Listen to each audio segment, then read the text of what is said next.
you do still need to use sub S, so then we can get the like storage of the flags for doing Mhm. the branch later on.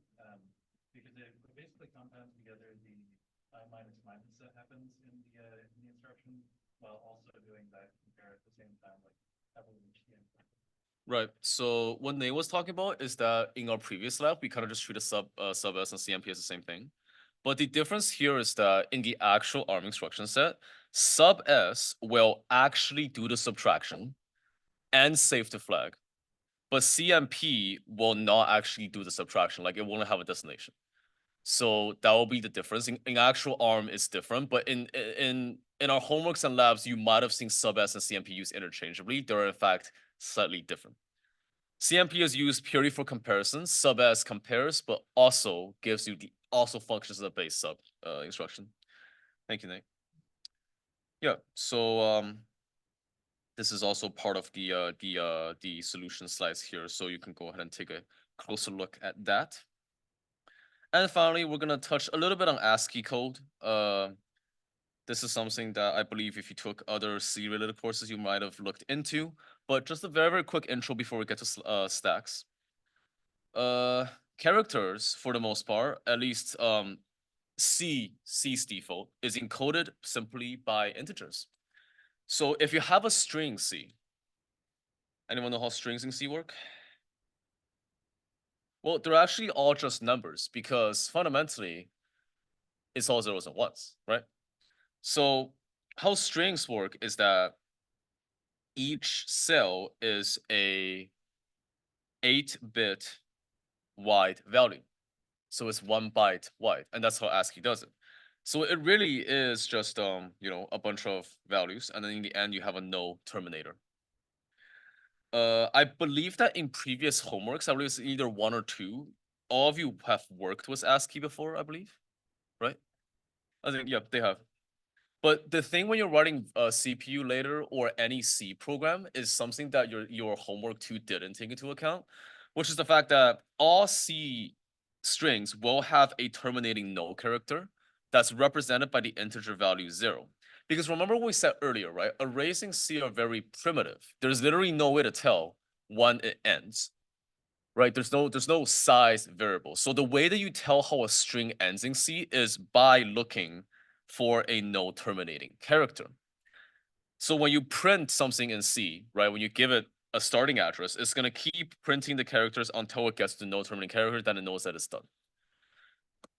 So that's something you do have to watch out for because that's how C fundamentally functions. Cool. And then this is the ASCII table. We should all be familiar with it from our homework too. Does that sound good with everyone? Cool. Okay, now for the last 20 minutes, we're gonna dive into something that is pretty important, I believe, for your future homeworks and lab 4, and that is function calls. So there's something that we're gonna have to say first. Up until now in your program, you have been working primarily with, add instructions, OR instructions, sub instructions, AND instructions, and they all work fine and dandy, and they all do their job. However, in a real software environment, it is very unlikely that you will be running the memfile.das that we have provided you for your labs so far. That typically doesn't happen because it's very restricted. And when we talk about function stacks, we're going to talk about one specific thing that CPUs are really good at doing, and essentially their whole main purpose of existing. Because if your whole purpose is just to call it add instructions over and over again, you might as well just use an adder. There's no point in using a CPU. And so in this case, we're going to dive into how functions work on the assembly level. Terminologies first. Caller and callee. Caller is the function that is calling the callee. So if I'm main, right, and I'm calling a function called sum, in this scope, in this context, I'm the caller, and then my sum, I am the callee. So that's the convention that we're adapting. Now, of course, if sum then decides to call something else, in that scope, sum will be the caller, and the thing that is calling will be the callee. But it depends on the scope of the function they are currently in. So they have jobs, pretty important jobs. A caller, right? It needs to pass arguments. Let me have this side by side actually. Give me 1 second. Please activate my screenshot. Oh, I see. It's not liking me too much at this moment. That's fine. A caller must pass arguments to callee, right? It must give it, hey, Sum, I want you to do 42 as 7. I need to give it to it, right? Unless it takes no arguments, but that's something else. And then it needs to jump to callee, which means that for main, when you hit y equals sum 42 to 7, you should go here. Main should stop executing, at least temporarily, and move on to sum stuff together. And when sum is done, we go back to the scope of main. This should be a bit of a concept that you might remember from 143 or C73 or something like that. Now, what does the callee do? The callee performs their function, right? Does their A plus B, and then returns its result to the caller. And it returns to the point of call. What that basically means is when we entered sum, we jump to where sum is. So when we go back to main, ideally, where should we go back to? The code right here that is right after y equals sum, right? And we need to know where that is, because if we don't, well, we kind of just lost track of our PSD, and that's not great. So yeah, but there's something that's also very, very, very important. Must not overwrite registers or memory needed by caller. And I'll give you an example of this. I'll give you an example of this. Let's say that in between here, right? I did something like int z equals 469, right? And in this case, z is stored inside, let's say let's just say R8. Yeah. Now what happens when I jump to sum, and then sum for some reason decides to modify R8? Well, when we come back from sum and return to main, and I need to use R8 again, is that R8 going to be the same R8 that I expected it to? No. So that's an issue. Whatever we called tempered with our data, and we can no longer actually do our job properly. So we also need a way to avoid doing that. And that is a very important job for the callee to take care of. How it does that, we'll touch on that in a little bit. But first, before we think about, not destroying our callless values, we will talk about how we call functions to begin with. We call a function. So when we say call function, when we say the action of calling function, we are referring to the action of jumps to callee. And we use the branch and link command. And what this command does is it does two things. One, it branches, which we've seen all too many times from the pain and agony of lab 3. But it also does something else. It stores the place that we want to return to. So like this code here that we want to return to back in the caller into something called the link register, which is LR. Now, in other architectures, you might have another name for it. RISC-V calls LR return address. And they're fundamentally the same thing. What that basically means is the address of the instruction that you want to return to when your callee is done. So in the example above, it's whatever instruction is immediately present in this purple box. Because when you're done with y equals sum 42.7, you will want to return to that box for the most part. But we need to save that because otherwise we don't know where to return. So BL does those two things. It branches and it stores where we want to return to, aka return address, aka which is stored in ARM called in a special register called the link register. Right. So when we return, we notice that the place that we want to return to is in the link register because we stored it earlier, right? So if we want to go there, well, we just simply load that value into PC and then off we go. And then the next thing will automatically be where we want to be, right? That makes sense? Cool. And the convention used by ARM is that when you enter a function, a callee, right? When you enter here, you're like, okay, I'm in sum now. So I know that main gave me A and it gave me B, but where do I grab them? Well, in ARM, the convention is that when you are a function you just started off, whatever has been given to you as arguments are going to be automatically placed in R0 to R3. Okay, not automatic, you'll have to do it yourself, but that's the convention. So which means that in this case, my int A will be in R0, waiting for me. My int B will be R1. And if I somehow have, int C and also int D, it's going to be in R2 and R3. If you have more than 4 arguments, that's not something we're going to cover in this class. Things get a little bit more complicated from that on. But for the most part, when you're a sum and you want to start executing, you can just be ready, assuming that whoever called you gave you these 4 things. Good. So this is essentially for the callee. Set by caller. And then we talk about return value. So when you are done doing your shebang with your arguments, you want to return value, right? So before you go back to where you want to link and leave your sum, where do you leave A plus B? Well, you leave this in R0 because by convention, your return value is in R0. So what that means is when you go back to main knows that, okay, if I want to find what you've computed, I'll just grab it from R0. So that's the convention that we use.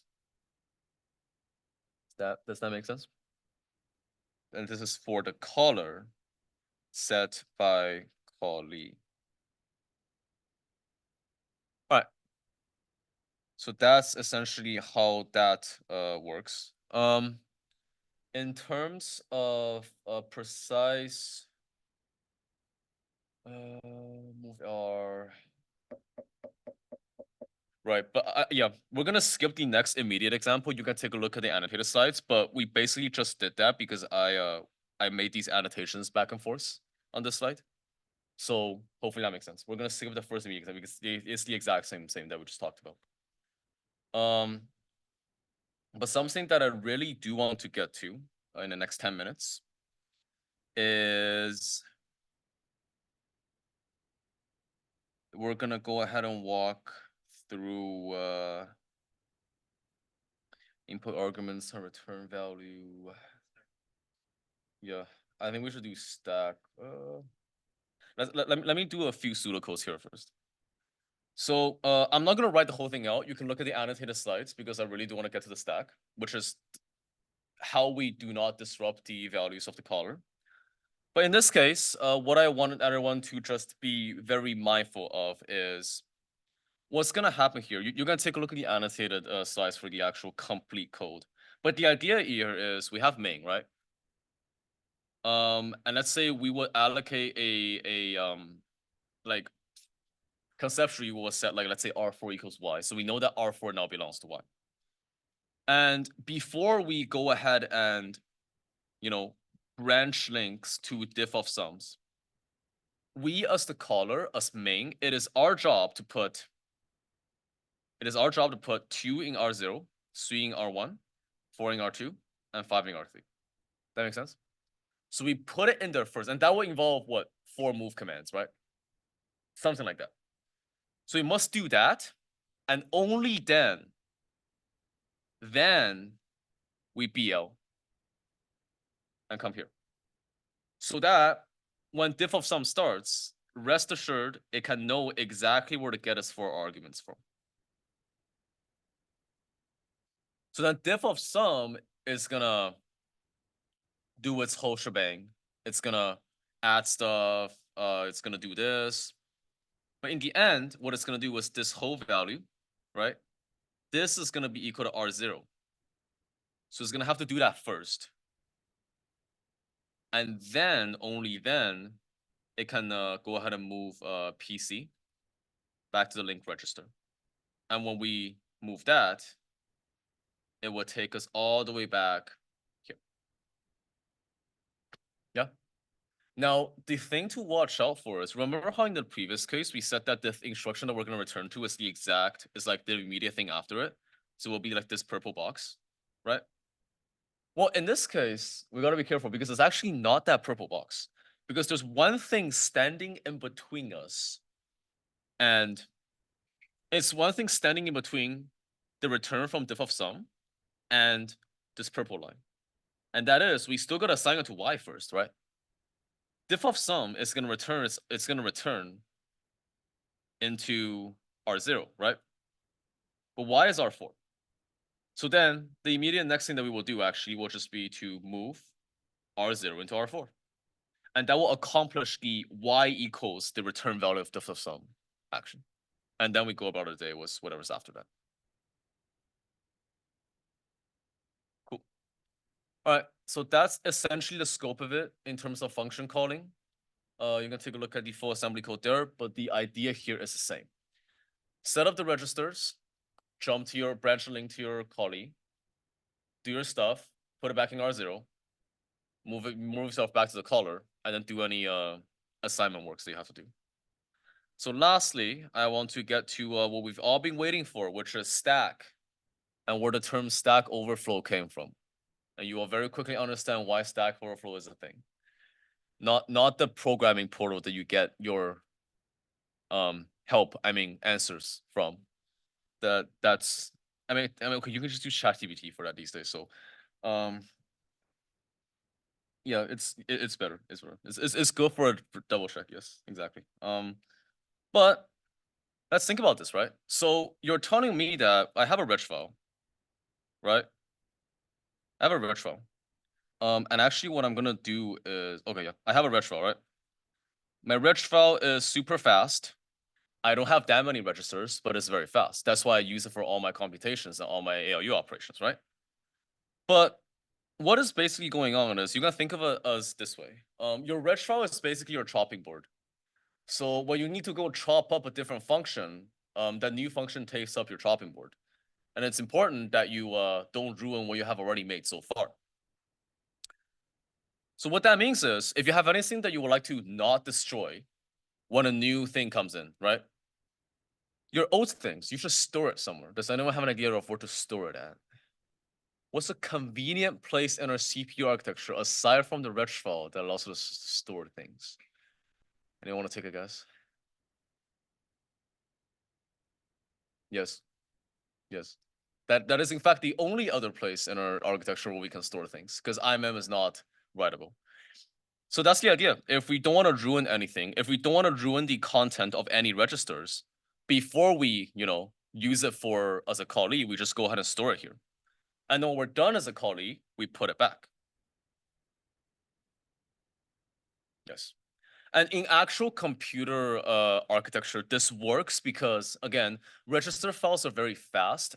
And I'm not sure if we mentioned this or not, but register files are baked onto the silicon die of your CPU. So they're part of the colorful thing inside your CPU. Like you can't replace them. It's etched in the sand in there, right? That's why they're so fast. But your memory is, you guys ever saw those like things that you slot in, like was like sometimes was like RGB over them because people love like glowing computers for some reason. Yeah, so those are memory. They're much slower than registers. So we typically only use them to store things when we need to. And this is a case when we need to, because I don't think we have any other choice. At least with our current design. There's more complexity in there, but with the current design, that's exactly where we're going with. So yeah, the idea of having a stack is every time we open a function and we want to save things that we want to save, we expand the stack and we allocate a portion of it for a function. And that's where Stack Overflow comes from, because you can see that if we keep calling functions within functions, it's going to grow infinitely downwards until you actually run out of memory, and that's where Stack Overflow comes from. So that's that. Stack pointer represents the current end of the stack. A stack grows downwards. So when you need to grow it, you keep decrementing it,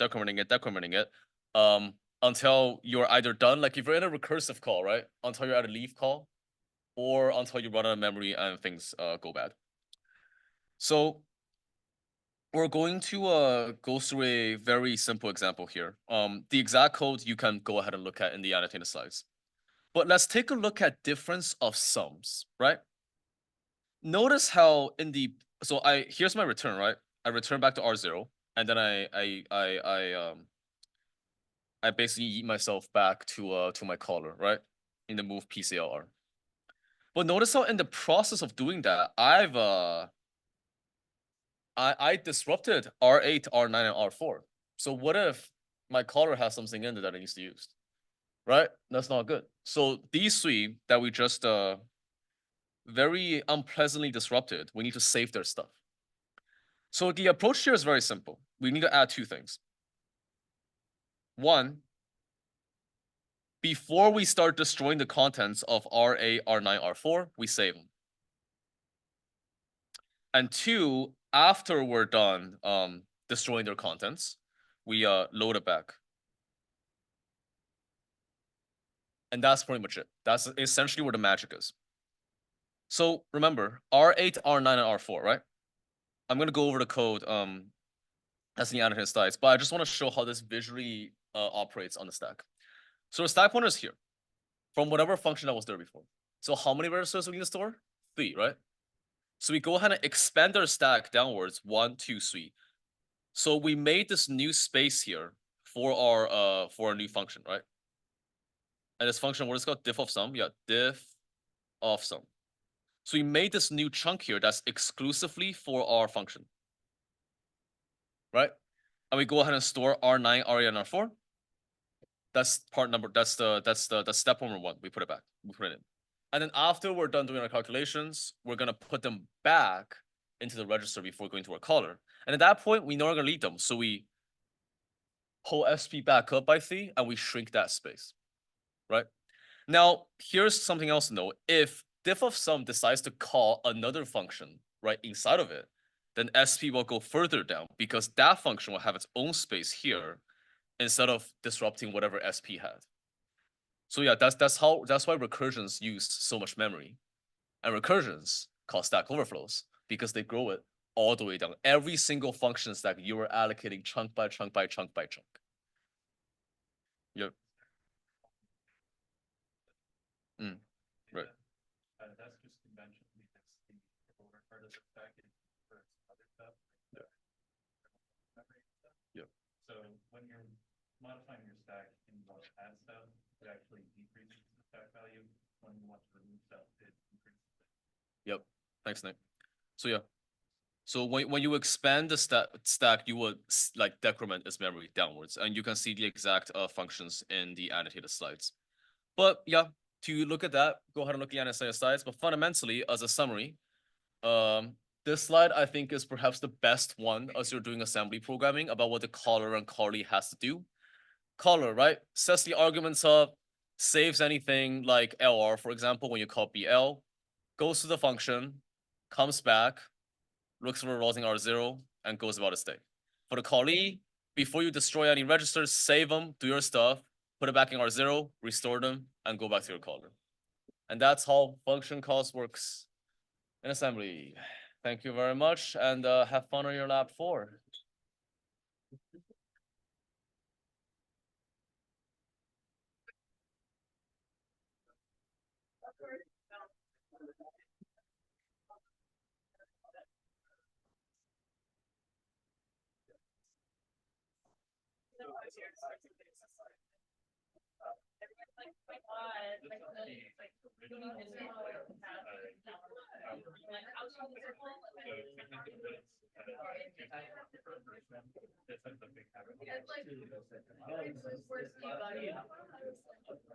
Exactly, yeah. And some for the diagram.